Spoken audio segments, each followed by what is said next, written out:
그리고 이 한 주간은 고난 주간이고, 그리고 다음 주일은 부활 주일입니다. 여러분 가지고 계신 그 주보 사이에 이렇게 삽입했듯이 이 한 주간 또한 우리가 고난 주간 특별 새벽 기도를 할 겁니다.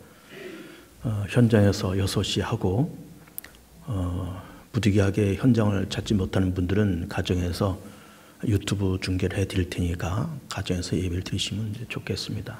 그러나 가급적이면 현장 예배를 드렸으면 더 좋겠습니다. 부활주일을 정한 그 방법에 대해서 제가 그동안 여러 번 말씀을 드렸습니다. 우선 춘분을 잡아야 된다 그랬습니다. 3월 21일이 춘분이죠. 춘분을 지난 보름 후 첫 주일이 부활주일이다 이렇게 말씀드렸고, 그리고 그 부활주일 전 주일을 뺀 전 40일을 사순절이다 이렇게 말씀을 드렸습니다. 이건 제가 여러 번 말씀을 드렸고, 이제 그러다 보니까는 아마 우리 교우들도 아마 이제 카렌다를 이렇게 쳐다보시면서 올해는 부활주일이 언제일까 아마 이렇게 보셨을 수 있을 것 같아요. 그래서 3월 21일 춘분 지나서 보름이 언제인가 이렇게 보셨을 거고, 근데 사실은 보름이 어제입니다. 어제가 15일이에요. 그럼 어제가 보름이면은 보름 후 첫 주일이면은 오늘이 부활주일이 될 것 같고, 그 전 주일이 종료주일이 될 것 같은데, 이제 오늘은 종료주일이고 다음 주일이 부활주일 이렇게 돼 있어요. 그래서 아마 그 카렌다를 쳐다보시면서 이상하다. 목사님이 그 춘분 지나서 보름 지나서 첫 번째 주일이 부활주일이라는데, 어제가 보름이면 오늘이 부활주일이 될 것 같은데 왜 이것이 이렇게 됐을까 아마 생각을 하시는 분들이 아마 계셨을 것 같습니다. 그걸 좀 말씀을 드리고 넘어갈게요. 이제 근데 왜 그렇게 됐는가 하면은 우리의 그 보름이라는 개념은 음력으로 보름을 계산하잖아요. 음력. 어제도 음력 15일이에요. 근데 음력이라고 하는 이 개념은 동양 문화권에서만 사용하는 겁니다. 동양 문화권에서. 서양 문화권에서는 음력을 사용하지 않고 양력을 쓰잖아요. 우리가 지금 쓰고 있는 그 달력, 그것이 양력이고, 그것을 그레고리력이라고 합니다. 그레고리력. 그래서 양력의 보름은 사실은 오늘입니다. 음력의 보름은 어제고 양력으로 보름은 오늘이에요. 그래서 오늘을 지난 첫 주일이니까 다음 주일이 부활주일이고 오늘이 종료주일로 지키는 것이 맞습니다. 이 그레고리력으로 이렇게 양력으로 이제 보름을 정하는 것이고, 또 이렇게 한 해의 달력을 만들 때 영국에 있는 그리니치 천문대에서 그 달력을 만들면서 춘분도 정하고 추분도 정하고, 그리고 언제는 2월이 28일 있고 언제는 2월이 29일 있고 그렇잖아요. 그러다 보니까는 한 해가 365일이 되기도 하고 366일이 되기도 하고 그래요. 그것도 이제 어디서 정하는가 하면은 그 그레고리력을 정하는 영국의 그리니치 천문대에서 그걸 정합니다. 아마 몇 년 전에는 한 해에다가 1초를 더한 해가 있었습니다. 한 3, 4년 전인가 아마 그때쯤이었던 거 제가 기억하는데, 한 해에 1초를 더했어요. 그런 것들도 다 이렇게 그리니치 천문대에서 이렇게 뭐 0.1초, 0.001초까지 계산해서 이렇게 하루를 더하기도 하고 1초를 더하기도 하고 혹은 빼기도 하고, 그렇게 카렌다를 만들어서 전 세계에 배포하고, 그러면서 음력으로 보름은 어제고 양력 보름은 오늘입니다. 그리고 보름 지난 첫 주일, 다음 주일이 부활주일이 돼요. 자, 오늘은 종료주일입니다. 종료주일은 예수님의 3년의 공생에 그야말로 아주 중요한 그런 어떤 사건, 이것이 종료주일부터 부활주일까지 나타나는 그런 사건인 겁니다. 예수님께서 3년 동안 공생하시면서 하셨던 일이 몇 가지가 있습니다. 여러 번 제가 말씀을 드리는데, 예언사역, 말씀사역, 병자 고치는 치유사역, 귀신 내쫓는 축사사역, 가라앉은 자를 먹이는 공개사역, 제자들 양육하고 훈련하는 사역, 그리고 십자가에서 죽으심과 부활사역, 이런 것이 있습니다. 그런 여러 사역을 하면서 가장 중요한 사역이 뭘까요? 그 마지막 사역, 십자가에서 죽으심과 부활 사역입니다. 예수님께서 3년 동안 공생하시면서 하셨던 말씀도 많고 좋은 일도 많이 하시고 가난한 자, 병든 자 고치시고 다 그런 일을 하셨지만은 그렇게 하시다가 죽어서 무덤에 장사 지내서 그것을 끝났다 그러면은 사실 아무것도 아닌 거예요. 그런데 그렇게 공생하시고 우리 위해서 십자가도 죽으시고 부활하시는 그 십자가의 그런 역사를 통해서 우리를 죄와 삶에서 건지시는 그런 일을 이제 해 나가셨던 겁니다. 그러면서 십자가에서 죽으심과 부활 사역을 하시기 위해서 종료주일 그날 예수님께서 나귀 타고 예루살렘에 입성을 하는 그날이 이제 종료주일인 겁니다. 백성들이 예루살렘 시민들이 종려나무 가지를 꺾어서 호산나 다윗의 자손이여 하면서 열렬히 환영했죠. 그 종려나무 가지는 굉장히 화려해요. 그 가지를 꺾어서 흔들면서 예수님을 영접합니다. 호산나라고 하는 말은 나를 구원해 줘서 우리를 구원해 줘서라는 그런 말이고 그러면서 예수님을 영접합니다. 아마 그 사람들이 얘기했던 그 구원해 달라고 하는 그 구원의 개념과 예수님이 생각하는 구원의 개념은 좀 달랐다고 볼 수가 있어요. 예수님의 구원의 개념은 죄에 빠진 인류를 건지는 것이 구원의 개념일 텐데 예루살렘 성읍 사람들이 생각했던 구원의 개념은 빨리 로마를 전복시키고 도탄에 빠진 예루살렘과 유다를 건져서 독립시켜달라라는 의미의 그런 구원을 생각했던 것 같습니다.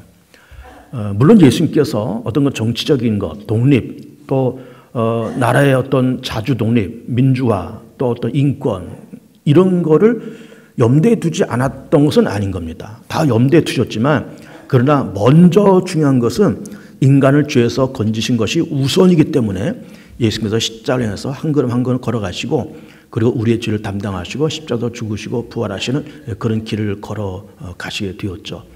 그러면서 그렇게 입성하시고 이제 그날이 이제 마침 6월절이에요. 유대인들은 3대 절기가 있습니다. 6월절, 오순절, 초막절 3대 절기가 있고 그 3대 절기가 되면은 예루살렘을 중심해서 한 반경 한 30km 정도 그 안쪽에 있는 12살 이상 된 사람들은 다 예루살렘에 와서 순례를 하게 돼 있어요. 그렇게 1년에 3번을 가야 되는 겁니다. 그렇게 하다 보면 갈 때 그냥 가는 것이 아니라 성전세도 가지고 가야 되고 제사를 드릴 짐승도 끌고 가야 돼요. 그러다 보니까는 가까이 있는 사람들은 뭐 이렇게 돈 준비하고 양 한 마리 끌고 가고 그러면 되겠지만은 뭐 10km, 20km를 와야 될 사람들은 그 양을 끌고 오는 것이 쉽지가 않잖아요. 그러니까 일단 돈을 준비해 갖고 오는 겁니다.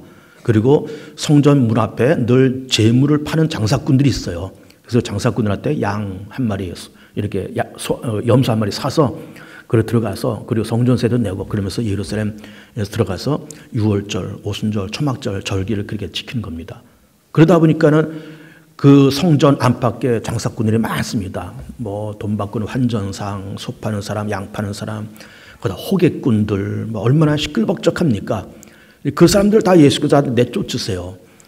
만민이 기도하는 집을 강도의 굴로 만들지 말라면서 그들 다 내쫓으시고 그리고 예루살렘에 들어가서 그 유대 관원들과 어떤 교리적인 논쟁도 하시고 설교도 하시고 그리고 목요일 저녁에 제자들과 함께 주의 만찬하시고 또 겟세마네 동산에 들어가서 겟세마네 기도하시고 체포당하셔서 금요일 오전에 빌라도한테 사형재판 받으시고 십자가에서 달리시고 오후에 그렇게 운명하십니다. 그래서 아리마대 사람 요셉이 예수님의 시신을 가져다가 장사 지내고 금요일 밤, 토요일 밤 지나서 안식 후 첫날 주일 새벽에 예수님께서 그렇게 부활을 하십니다. 그러시면서 이 한 주의 삶이 이렇게 지나가는 건데 그래서 오늘은 종료주일, 다음 주는 부활주일 그리고 이 한 주간은 고난주간 그렇게 얘기를 하는 겁니다. 이제 그러다 보니까 우리가 어떤 생각이 드는가 하면은 예수님께서 그렇게 나귀 타고 들어가시고 십자가 죽으시고 부활하시는 이 사역이 이게 한 일주일 만에 일어난 사역인가 보다라고 생각을 할 수가 있어요. 그러나 사실은 일주일 만에 일어난 사역은 아닐 수가 있습니다. 뭐 이 사역이 뭐 한 달도 가능하고 두 달도 가능하고 그렇게 가능해요. 그러나 그것은 그렇게 크게 중요한 문제가 아닙니다. 뭐 일주일이 걸렸든 뭐 한 달이 걸렸든 크게 중요하지 않아요. 다만 뭐가 중요한가 하면은 그 과정이 중요한 거예요. 예루살렘에 입성하셨다. 6월절 장사하는 사람들 내쫓았다. 유대 관원들과 교리적인 어떤 논쟁을 하셨다. 그리고 겟세마네 기도, 또 최후의 만찬, 십자가에서 죽으심, 부활. 이 사역이 그런 순서로 진행되어 갔다는 이 자체가 중요한 것이지 이게 뭐 일주일 걸렸느냐 뭐 한 달 걸렸느냐 그렇게 얘기할 필요는 전혀 없는 거예요. 다만 우리가 교회에서 어떤 절기를 지키기 위해서 뭐 이렇게 종료주일도 만들고 고난주와 부활주도 만들고 이렇게 해서 한 주간 동안 이걸 압축적으로 우리가 지킬 뿐이지 이것이 일주일 만에 일어난 일은 분명히 아닐 겁니다. 그러나 그것은 크게 중요한 문제가 아니다라고 하는 걸 알아주셨으면 좋겠어요. 우리 이제 성경을 보면 성경의 중심은 예수입니다. 예수님의 십자가 사건이 언제나 성경의 중심이에요. 그래서 구약은 예수님의 십자가를 예언했고 신약에서는 예수님의 십자가가 완성됐다고 하는 것을 얘기하시면서 언제나 성경의 중심은 예수님이시고 그 예수님의 십자가가 언제나 성경의 중심 사건인 겁니다.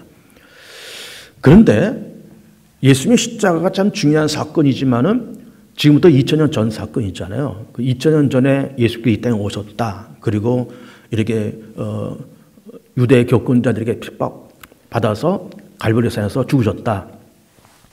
뭐 그렇게 예수께서 그렇게 오셔서 십자가 죽으시고 부활하시고 그런 과정을 통해서 하나님께서 인간을 그 죄에서 건지시는 데는 큰 문제는 없습니다. 사실은 큰 문제가 없는데 하나님은 섬세하시고 정확한 분이시기 때문에 예수님의 십자가 사건을 오래전부터 예언하셨던 거예요.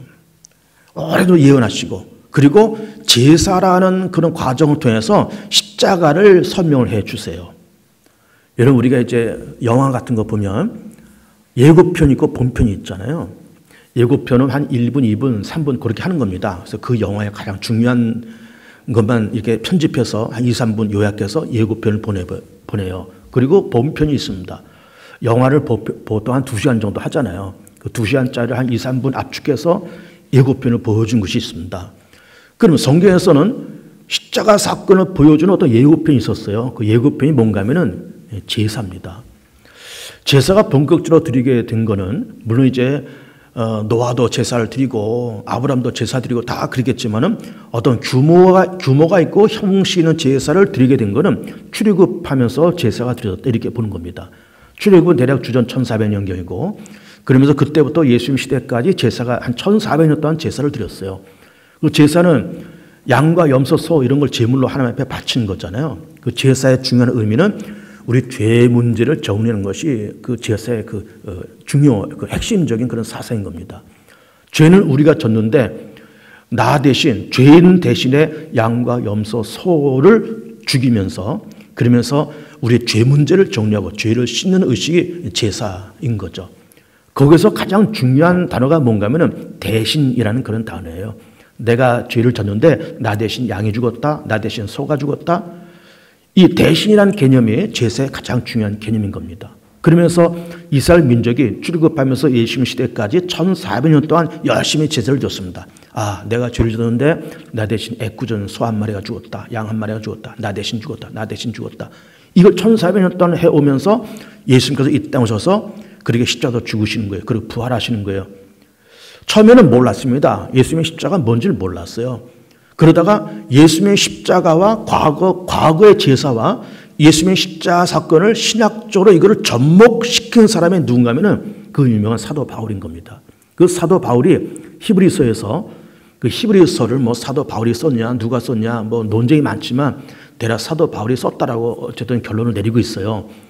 사도 바울이 히브리서에서 무슨 말씀하는가 하면은 과거 우리가 구약시대 때 양과 염소와 소의 피로 부정한 짝에 뿌려져서 우리가 정결케 되었거든.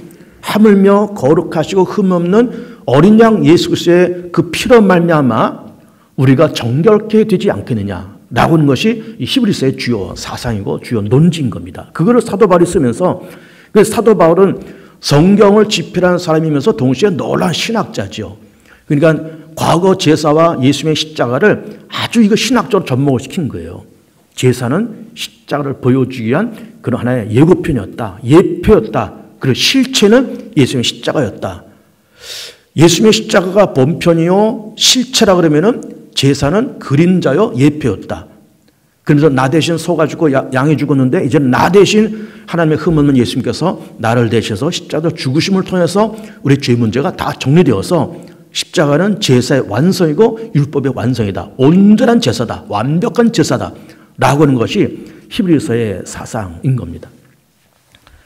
그런데 물론 이제 그렇게 십자가가 제사의 완성이다. 우리에서 죽으신 사건이다. 우리 죄 문제가 정리된 사건이다. 이런 말씀을 쭉 드리고 있는 건데 사실은 우리는 십자가를 바라보면서 뭐 십자가를 이렇게 해서 뭐 벽에다 걸고 뭐 십자가 반지도 끼고 십자가 목걸이도 하고 그렇게 하면서 또 십자가 또 이 뒤에도 이렇게 걸려 있고 또 교회 꼭대기 첨탑에 십자가 올려 빨간 네온사인까지 해가지고 십자가 만들어 놓고 그렇게 하면서 십자가는 하나의 교회의 상징이고 믿음의 사람의 어떤 흠모의 대상이고 또 십자가는 참 예수님께서 우리에서 그렇게 피 흘려 돌아가신 거룩한 장소고 그러면서 십자가를 의미 있게 그렇게 바라보고 있지만 예수님 당시까지만 해도 십자가는 그렇게 흠모할 만한 그런 물건은 절대로 아닌 거예요. 십자가 사건이 그렇게 어떤 경건한 사건도 더욱더 아니었던 겁니다.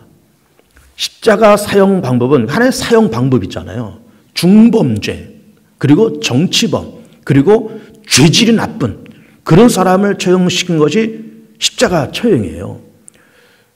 뭐 예를 들면 어떤 사형 제도가 있다 그럴 때 뭐 이렇게 좀 험한 얘기지만 총을 빵 쏴서 사형수를 저격해서 죽인다. 그러면 총 쏴서 빵 맞아서 으악 그렇게 죽으면 물론 그 시에 총알 맞아 죽는 것이 고통스럽지만 그 고통의 순간이 어쩐 짧잖아요. 그런데 이 십자가라고 하는 건 죽이긴 죽이지만 아주 진을 빼면서 죽이는 것이 십자가입니다. 죄수들을 이렇게 십자가에 이렇게 못 박잖아요. 그리고 죄패를 이제 걸고 이 사람 무슨 죄가 있다 죄패를 걸고 이렇게 십자가에 못 박아서 그러면서 사람을 진을 빼고 아주 말려 죽이는 것이 이게 십자가입니다. 어떤 죄수들은 십자가에 이렇게 못 박아서 며칠 동안 안 죽고 거기 매달려 있었다는 거예요.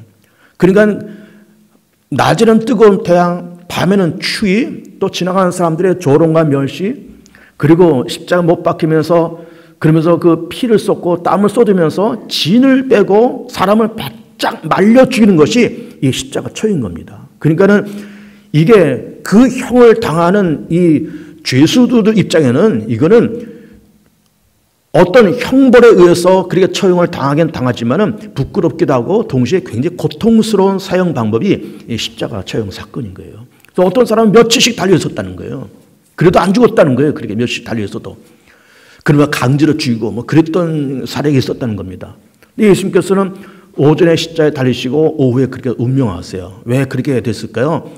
예수님 평소에 별로 잡수지 못하고 그렇게 쉬지 못해서 이사야 말씀 보면은 흠모할 만한 것도 없고 그 모양이 연한 순 같다 그랬잖아요. 마른 땅에서 나온 연한 순 같다는 그 얘기처럼 예수님의 그 몰골이 참 죄송하지만 예수님의 몰골이 이 모습이 너무 피골에 상접한 것처럼 마르고 연약하고 이제 그랬던 거죠. 흠모할 만한 데가 없었다는 거잖아요. 거기다가 채찍을 맞았죠. 여기다 가시 면류관을 썼죠. 그리고 못을 박았죠. 그러니까 뭐 얼굴에서 피가 흐르고 손발에서 피가 흐르고 채찍 맞아서 온통 상처 투성이고 피 투성이고 그러다 보니까 그렇잖아도 평소에 연약하고 머리 듣 것이 없더라 다니셨던 그 예수님이 그런 고통을 당하시면서 오전에 그래 십자가에 달리시고 그리고 오후에 그리고 운명하셨던 겁니다. 그런 아픔의 자리가 바로 십자가예요. 우리 뭐 십자가 목걸이도 달고 뭐 목걸이도 걸고 뭐 귀걸이도 달고 뭐 이렇게 집마다 거실에다가 십자가 붙이고 다 우리가 그렇게 하지만은 십자가는 그 당시에는 참 비참하고 처참한 사용 방법이고 혐오스러운 물건이죠. 혐오스러운 십자가 그러면 말만 들어도 막 끔찍한 그런 사건이 십자가인데 예수는 그렇게 달려서 우리를 대신해서 그렇게 죽으신 사건이 십자가인 겁니다. 그런데 그렇게 예수님께서 십자가에 달려 돌아가실 때 우리가 지금 말씀을 보면 그 일을 하러 이 땅에 오셨습니다. 그리고 십자가를 향해서 한 걸음 한 걸음 걸어 나가시는 거예요. 예수님의 공생 동안에 하셨던 일이 있었다 그랬잖아요. 말씀 사역, 뭐 무슨 사역 다 있고 마지막 십자가에서 죽으심과 부활 사역인데 예를 들어서 첫 번째 사역부터 여섯 번째까지 사역. 그러니까 뭐 말씀 사역, 뭐 이렇게 공개하고, 뭐 병자 고치고, 뭐 죽은 자 살리고, 제자들 양육하고 별별 사역을 다 하셨다 할지라도 요한복음에서 하시는 말씀은 예수님께서 그렇게 3년 동안 공생하셨을 때 하셨던 말씀과 하셨던 사역을 다 기록하면은 그 기록된 거를 쌓아둘 것이 없을 만하다라고 얘기할 만큼 예수님이 하셨던 말씀과 사역이 어마어마하게 많았던 겁니다. 얼마나 많아요? 우리 성경을 보면은 뭐 5,000명도 먹이시고 죽인 자 살리시고 물 위도 걸으시고 파도도 잔잔케 하시고 팔복, 산상수훈 다 말씀하셨어요. 그렇게 어마어마하게 좋은 일, 좋은 말씀, 좋은 사역 많이 하시다가 그냥 죽으셨다. 그리고 장사 지내서 지금도 그냥 저 무덤에 그냥 누워 계셔. 그렇게 됐다 그러면은 우리의 믿음 헛겁니다. 우리 예수 믿는 거 헛것이고요. 우리 교회 괜히 다니는 것이고요. 그리고 예수님께서 별 말씀을 다 하셨어도 뭐 그러다가 죽으셨는데 뭐 그러다가 고난받아서 죽으셨대. 그냥 저 무덤에 아직도 저기 계신데 그러면은 예수님께서 그렇게 어마어마한 말씀을 다 하셨어도 의미가 없는 거예요. 우리 믿음도 헛것이고 우리는 괜히 교회 다니고 있는 거예요 지금. 우리 괜히 예수 믿는 거예요 우리 지금. 그런데 그는 고난과 더불어서 부활을 하셨기 때문에 예수의 말씀이 의미 있고 가치 있고 예수의 삶이 의미 있고 예수님은 이 믿음 자체가 의미 있고 우리 예수님을 통해서 생명을 얻고 죄사함 받은 것이 너무나도 감사한 그런 일인 겁니다. 그런데 예수님의 십자가가 어쨌든 중심이다. 그리고 핵심이다. 신구약 성경의 중심이다. 이제 그런 말씀을 드리고 있지만은 그리고 지금 요한복음 19장 우리가 본문에 읽었지만은 그렇게 예수님께서 십자가에서 지금 걸어가고 계세요. 예수님께서 그 일을 하러 오셨습니다. 뭐 그냥 떡 떼어서 뭐 5,000명 먹이시고 뭐 물 위를 걸으시면서 뭐 폼 잡고 그러시려고 오신 것이 아니거든요. 우리의 죄를 담당하시고 십자가에서 죽으시려고 이 땅에 오셨어요. 그런데 예수님의 죽으심 언저리에 예수님의 십자가 사건 언저리에 어떤 조연들이 그 주변에 있다는 것을 보는 겁니다. 조연들이 있어요. 예수님은 주연인데 조연들이 있어요. 이게 놀라운 얘기입니다. 조연들이 있습니다. 오늘 본문에도 그런 조연들이 나와요. 누굴까요? 가룟 유다, 유대 관원들, 그리고 빌라도예요. 이런 조연들이 있습니다. 그들이 쑥덕거리면서 예수님 십자가에 못 박아요. 근데 사실은 그들이 쑥덕거리고 그들이 팔아서 예수님의 십자가에 죽기는 죽으시지만은 예수님은 그 일을 하러 이 땅에 오셨습니다. 가룟 유다가 아니더라도 또 누군가가 또 예수를 팔아버리고 빌라도가 아니더라도 누군가 예수를 십자가에 죽이라고 소리 지를 것이고 유대 관원들이 아니더라도 누군가가 예수를 죽이려고 음모를 꾸미고 별짓을 다 하고 다 그렇게 했을 거예요. 어쨌든 그 일을 하러 오셨고 불행하게도 빌라도 유대 관원들 그리고 가룟 유다는 예수님의 죽음의 조연 역할을 지금 하고 있습니다. 조연 역할을. 그게 명예로운 일은 아닙니다. 잘한 일도 아니에요. 빌라도 그 잘한 겁니까? 유대 관원들 가룟 유다 잘한 거예요? 절대로 잘한 게 아니에요. 그럼 어쨌든 그들이 예수님 십자가 언저리에 조연으로 지금 나와 있습니다. 가룟 유다는 왜 예수님을 배신했을까요? 가룟 유다는 예수님의 12제자 가운데 한 사람입니다. 예수님의 제자라고 하는 사람들은 대부분 배운 게 없는 사람들입니다. 어부들 이런 사람들이에요. 뭐 학교 다닌 것이 거의 없습니다. 그러니까 뭐 계산도 잘 할 줄 모르고 글도 잘 읽을 줄 모르고 그런 사람들일 거예요. 대부분. 그런데 가룟 유다에게 예수님께서 그 13명의 공동체에 살림새를 맡겼잖아요. 13명, 12명의 제자들과 예수님이 합하니까 13명이잖아요. 13명의 공동체에 살림살이를 유다한테 맡겼어요. 왜 그렇게 하셨을까요? 그래도 가룟 유다가 아마도 다른 제자들보다 학교도 좀 다녔고 다른 제자들은 뭐 일자 무식쟁이고 뭐 국민학교도 못 나오고 막 그랬을지라도 그래도 이제 이게 가룟 유다는 그래도 뭐 이렇게 뭐 중학교도 나오고 요즘 말하면 중학교 나오고 고등학교도 나오고 그리고 뭐 셈도 할 줄 알고 세상 물정도 알고 그러니까는 유다한테 이걸 맡기자 해서 유다한테 그 재정과 살림새를 맡긴 겁니다. 다른 제자보다 똑똑하고 셈이 밝은 사람이고 세상 물정에 밝은 사람이 그냥 맡긴 겁니다. 그랬는데 가룟 유다가 1년, 2년, 3년 지나가면서 예수님과 마음이 틀어지기 시작해요. 예수님과 등을 지기 시작합니다. 왜 그랬을까요?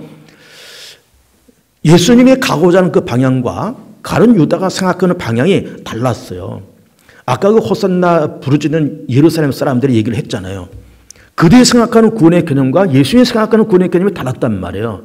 예수님이 생각하는 구원의 개념은 죄에 빠진 인간을 건져내자라는 것이 예수님의 그 구원의 개념이고 그리고 예루살렘 사람들이 생각했던 것은 로마를 빨리 전복시키고 빨리 우리 독립시켜달라는 것이 구원의 개념이었어요. 유다도 그런 생각이 있었을 줄 압니다.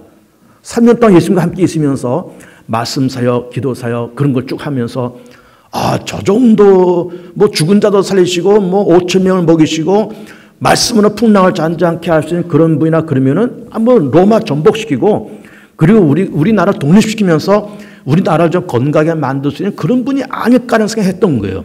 그러면 그런 능력을 가지고 빨리 로마를 전복시키고 빨리 이렇게 하고 우리 지난주에 그런 말씀 봤잖아요. 이렇게 빨리 새로운 사회를 만들어서 누구는 오른편에 누구는 왼편에 앉히고 그렇게 빨리 나라를 세웠으면 좋을 텐데 예수님은 한가하게 참 이게 죄송한 표현이지만 한가하게 마음이 가난한 자는 복이 있다 말씀하시고 뭐 오은한 자는 복이 있다 말씀하시니까는 그 말씀이 참 은혜스럽고 좋은 말씀이긴 하지만 막 로마를 전복시켜서 나라를 빨리 세우자라고 이게 조급증에 있는 가룟 유다나 이런 제자들에게는 이게 성에 차지가 않았던 거예요.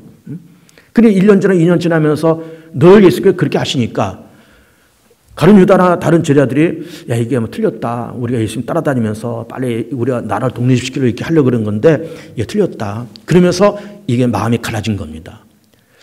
이걸 누가 봤을까요? 유대 관원 사람들이 본 겁니다. 유대 관원 입장에서도 예수님은 눈에 가시웠어요. 예수님이 하시는 말씀이 물론 다 옳습니다. 다 옳은데 옳은 말이라 그럴지라도 이게 고깝게 들린 말씀이 있었던 거예요. 6월절에 그 장사꾼을 다 내쫓잖아요. 만미 기도하는 집을 강우대 굴을 만들지 말라 그렇게 하시면 다 내쫓고 또 이 성전 헐어 내가 사흘 만에 지을게. 나는 하나님의 아들이야. 나는 하늘로부터 왔고 너희는 땅에서부터 와서 나를 본 자는 아버지를 보았고 나를 영접하는 자는 아버지 영접하는 거야. 아버지와 나는 하나야. 이런 말씀 하시니까 이게 다 맞는 말 있잖아요. 우리는 그 말씀을 거부감 없이 다 듣지만 그 당시 유대 교권자들은 이 말씀 한마디 한마디가 다 마음에 걸려요. 다 맞는 말인데 마음에 걸려요. 왜 걸릴까요? 유대교가 사실은 훌륭한 종교입니다, 여러분. 유일하신 하나님을 섬기고 그가 말씀하신 율법을 잘 지킨다. 훌륭한 종교예요. 그런데 이 종교라고 하는 것이 시간이 흘러가면서 뭐가 되는가 하면은 거기에 어떤 내용은 없어지고 뼈대기만 생겨요. 뼈대만 남아요. 그러면서 어떤 긍휼, 자비, 어떤 사람에 대한 사랑 이런 건 없어지고 교권만 남고 자리만 남고 기득권만 남고 이렇게 된 거예요. 그 유대 교권자는 그런 사람들이에요. 자리를 차지하고 기득권을 누리고 그러면서 종교적인 힘을 등에 업으면서 유대 밑에 사람들은 누르고 율법을 앞장서서 종교를 앞장서서 누르고 그러면서 자리 위에 서서 군림하는 사람들이 유대 지도자들이에요. 자기네들은 율법 안 지킵니다. 무거운 율법을 지키라고 말하고 자기들은 지키지 않습니다. 남들도 천당 못 가게 만들고 자기들도 천당 못 가고 그리고 이런 사람들 향해서 예수님께서 외식하는 자 그리고 탐욕이 있는 자 그리고 이거 헐어 내가 사흘 만에 짓게 그리고 장사꾼을 다 내쫓고 예수님의 그 말씀과 행동이 옳지만 이것이 유대 관원들에게는 눈에 가시 같은 겁니다. 그러면서 예수 저거 없애자 이렇게 얘기가 됐던 거예요. 그러다 보니까는 예수님의 제자 공동체에서 가룟 유다라고 하는 사람이 좀 반감이 있더라. 그래 한번 접선을 해보자 하면서 유다를 부르고 유다도 쫓아가고 수독하면서 어떻게 할까? 유다가 은 30냥 들 테니까 내가 선생을 팔 테니까 은 30냥 주시오. 그래 은 30냥 줄게. 은 30냥이 뭡니까? 그거는 그 당시 노예 한 사람의 평균 몸값이 은 30냥이에요. 그래 가룟 유다는 자기의 스승인 하나님의 아들 예수님을 노예 한 사람의 몸값으로 그냥 팔아버린 거예요. 그리고 교권자들은 그렇게 유다를 충동해서 예수님을 그렇게 사고 백성들 충동하면서 자기들도 빌라도한테 충동하고 백성들 선동해 가면서 예수를 죽이라고 선동하고 계속 선동질하고 다니는 거예요. 선동질하면서 그러면서 자기들도 빌라도한테 예수 십자가 죽이라고 그러고 못 박으라고 그러고 백성들 선동하면서 선동받은 백성들도 생각이 없이 또 빌라도에서 소리지면서 예수를 죽이라고 그러고 6월절 잔칫날 죄수 하나 풀어주는 전례가 있는데 누구를 놔줄까 그랬더니 강도 바라바 놔주고 그 예수라고 하는 그 사람을 죽이셔 소리 질렀던 겁니다. 그리고 당신이 그 예수를 죽이지 않으면 당신은 가이사의 충신이 아닙니다 하면서 막 협박까지 해가면서 그렇게 했던 겁니다. 빌라도는 유대 사람이 아니에요. 로마 군인입니다. 총독으로 왔어요. 왕인 가이사의 명령을 받고 여기 온 사람이에요. 지도자라는 사람은 정치하는 사람이라는 것은 그렇게 백성들의 지지와 협력이 없으면은 그거를 유지하기 어려운 겁니다. 정치하기 어려운 거예요. 아니, 대통령일지라도 어떤 지지도가 이 정도 있어야 어떤 대통령 노릇하지. 지지도가 낮고 백성 다 등 돌렸다. 그럼 어떻게 왕 노릇합니까? 어떻게 대통령 노릇합니까? 빌라도가 그렇게 로마로부터 파송된 유다 총독에게 왔지만 그렇게 유대교의 지지와 예루살렘 시민들의 지지를 못 얻으면은 아무리 총독이라도 총독 노릇하기 어려운 겁니다. 근데 백성은 자꾸 이렇게 예수님 죽이라 그러니까 그거를 무시하고 이거 그냥 예수 살려주면 이거 예루살렘 사람들의 지지가 다 없잖아요. 다 등 돌리잖아요. 그럼 이게 어떻게 운영을 해요? 그러니까는 어쩔 수 없이 예수를 죽이라고 그렇게 내준 겁니다. 빌라도가 예수님을 아무리 찾아봐도 법적으로 정치적으로는 아무나 하자가 없었어요. 그렇잖아요. 예수님 무슨 뭐 사기를 쳤습니까? 도둑질을 했어요. 뭐 사람을 죽였어요. 현행범으로 걸릴 만한 아무런 죄목이 없어요. 다만 걸린 죄목은 종교적인 법에 의해서 걸렸던 거예요. 종교적인. 이 유대 관원들이 예수를 그렇게 지금 그렇게 하잖아요. 저 사람이 하나님의 아들이라고 했다. 우리는 유일하신 하나님을 섬기는 것인데 어떻게 유일하신 하나님에게 아들이 존재하느냐? 이 성전 헐락했다. 자기가 사흘만에 짓겠다 그랬다. 다 고발을 하고 있는데 그 고발 내용이 전부 다 종교적인 문제지 현행법이 아니에요. 정치적인 문제가 아닌 거예요. 그런데 종교적인 문제, 그러니까 정치적인 문제가 아닌 일반적인 법으로 적용할 수 없는 그런 종교적인 문제를 이걸 법의 잣대로 이걸 심판한다는 것이 이게 만딱지 않은, 이건 어려운 겁니다, 여러분. 예를 들면 우리나라는 종교의 자유가 있는 국가예요. 근데 대한민국 정부에서 누구 광명시에는 어느 사람이 딱 붙자면서 왜 당신 왜 예수 안 믿어? 당신 왜 교회 안 다녀? 하면서 벌금 물리고 뭐 징역을 살리고 그렇게 합니까? 그거 안 되는 거예요.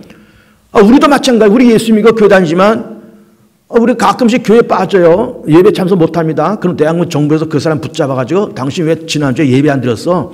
벌금 10만 원 할 테니까 이건 납부해. 벌금 물리고 그리고 안 내면 뭐 징역 살리고 그렇게 합니까? 그렇게 안 돼요. 법의 잣대로 종교적인 문제를 다루기가 어려운 겁니다, 여러분. 종교의 자유가 있는 국가에서는 더더욱 어려워요. 그 빌라도가 어쨌든 총독 입장에서 이렇게 와 보는데 예수님을 죄목을 찾을 게 아무것도 없어요. 이게 종교적인 문제지 종교적인 문제를 법의 잣대로 다룰 수가 없어요. 그럼 어쨌든 죽이라고 소리 지르니까 어쩔 수 없다. 그럼 죽여라. 그래서는 손을 씻으면서 나는 예수의 죽음에 나는 책임이 없다. 손 씻고 딱 돌아선 거예요. 그런데 어쨌든 지도자는 옳은 것이라 그러면 목숨 걸고 옳은 것을 해야 되고 아니라 그러면 목숨 걸고 아니라고 해야 되는 것이 지도자가 걸어갈 몫인데 어쨌든 빌라도도 그런 포퓰리즘, 요즘 포퓰리즘이라는 말 많이 하잖아요. 인기 영합, 대중 선동적인 어떤 인기 영합, 이게 포퓰리즘인데 빌라도도 어쨌든 예수를 죽이라고 하는 그들의 소리에 이걸 외면할 수가 없는 겁니다. 그들 요구를 들어주지 않으면 이 포퓰리즘에 실패하고 백성의 지지와 협조가 없으면 이게 총독 노릇하기가 어려운 겁니다. 그래서 죽여라 하고서는 내줬는데 결국 예수님께서 그렇게 채찍 맞으시고 고난의 길 비아 돌로로사 걸어가시고 골고다 산에서 우리 위해서 십자가 죽으시고 사흘 만에 부활하십니다.